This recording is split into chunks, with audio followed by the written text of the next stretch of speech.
Pagbasa mula sa unang aklat ng Makabeyo. Minsay naglalakbay ang Haring Antioco ika-4 sa mga lalawigan sa loob ng bansa. Nabalitaan niya na ang Elimas sa Persya ay kilala dahil sa dami ng pilak at ginto.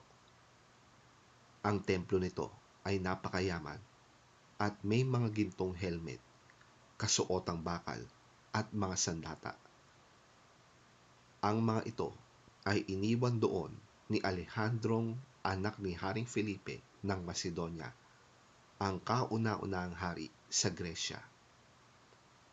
Sa paghahangad ni Antioco matamo ang mga kayamanang ito, binalak niyang lusubin ang lungsod.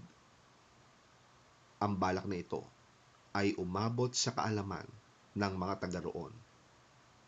Nabigo ang kanyang plano sapagkat nilabanan siya ng mga taga roon. Malungkot siyang umatras at nagbalik sa Babylonia. Nasa Persya ang Haring Antioco nang may magbalita sa kanya na nasindak at umatras ang mga hukbong pinasalakay sa Judea.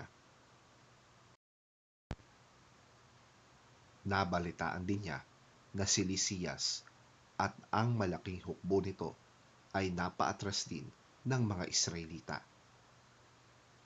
Kaya't ang mga Israelita'y bantog na sa lakas dahil sa nabihag nilang mga tauhan at kagamitan ng mga hukbong kanilang nalupig.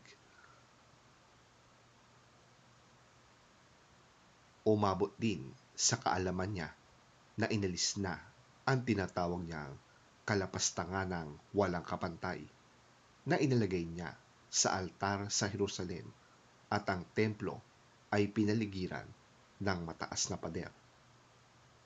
Pati ang kanyang lungsod na Betsur ay nilagyan ng pader.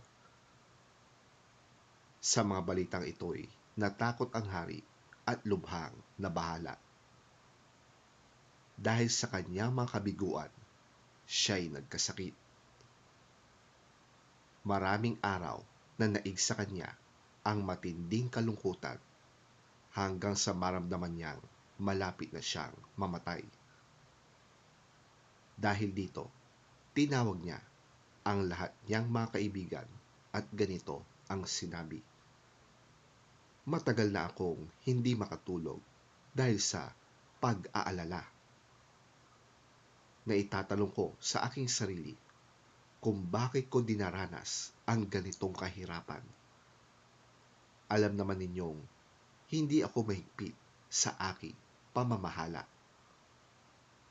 Ngunit naalala ko ang aking masamang ginawa sa Jerusalem. Inalis kong lahat ang mga kagamitang pilak at ginto sa templo at ipinapatay ko ang mga mamamayan ng Judea nang walang sapat na dahilan. Alam kong ito ang dahilan ng aking mga paghihirap. Ngayon, ako'y mamamatay sa ibang lupain."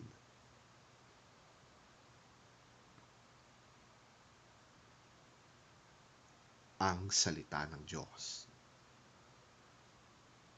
Salamat sa Diyos.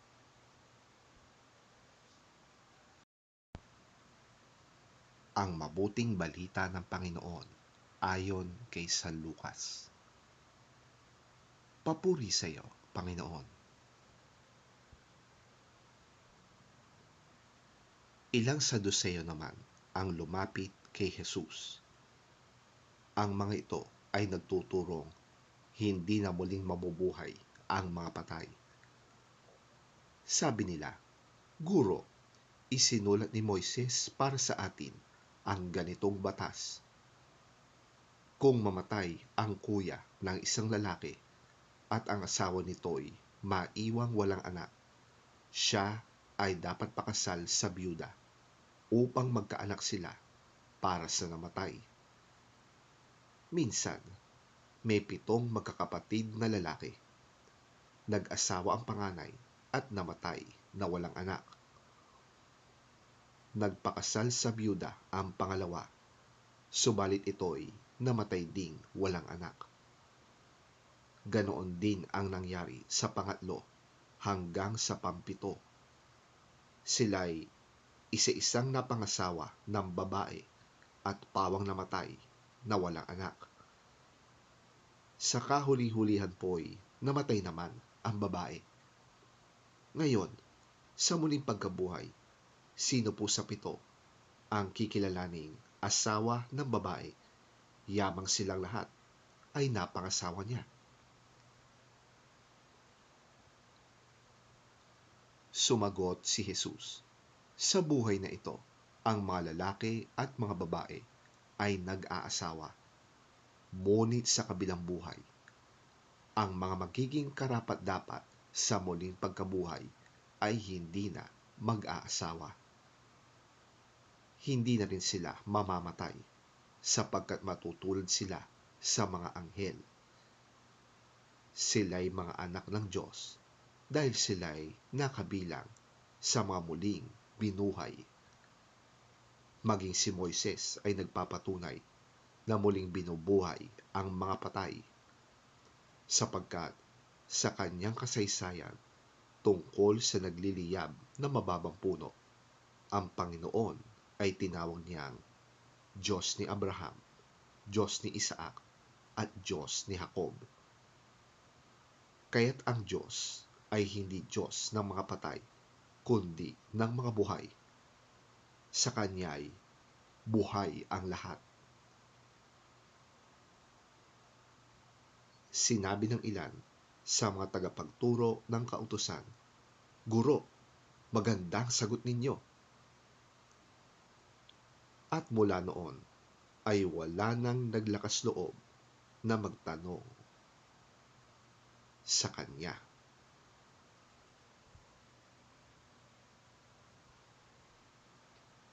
Ang mabuting balita ng ating Panginoon. Pinupuri ka namin, Panginoong Hesukristo.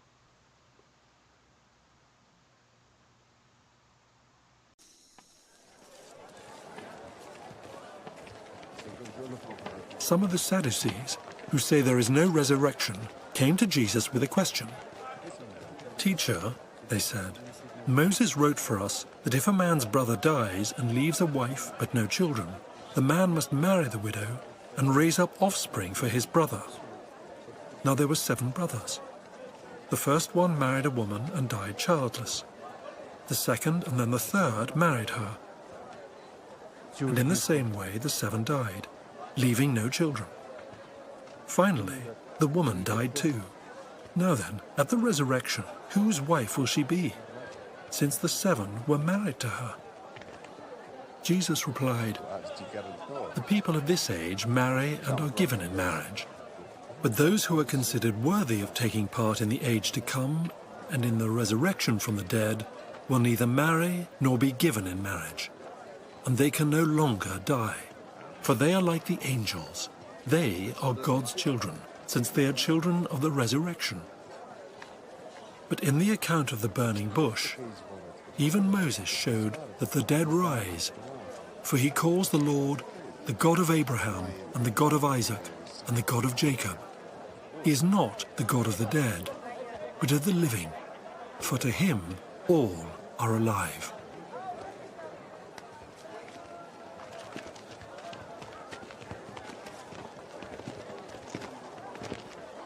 Some of the teachers of the law responded, "Well said, teacher." And no one dared to ask him any more questions.